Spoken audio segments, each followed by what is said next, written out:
Welcome to Man Does Tech, where I solve the problems you didn't even know you had. In this video, I will explain how to play Cities Skylines on Xbox One. First, familiarize yourself with the controller layout.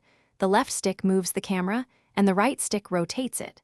Use the button to select and place buildings, while B cancels actions. The menu button opens your main interface for all city management options. Start by choosing a map that suits your vision, perhaps one with ample flat land for easy expansion. Next, focus on your city's infrastructure. Lay down a primary road network, ensuring good flow for future traffic. Connect power plants to your city with power lines and establish water pumps and sewage outlets. Remember to place these away from residential zones. Then, designate residential, commercial, and industrial zones using the zoning tool.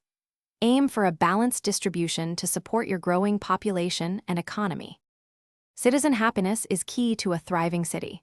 Provide essential services like schools, hospitals, and fire stations within easy reach of your residents.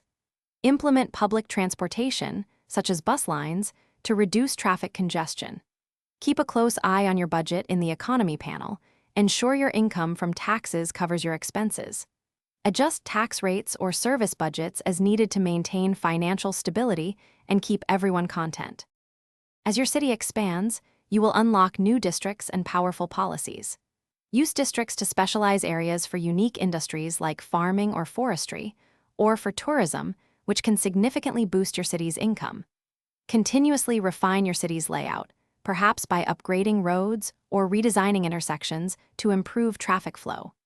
Don't be afraid to experiment with different approaches to create a truly unique and efficient metropolis. Thanks for watching. If you found this helpful, don't forget to like and subscribe.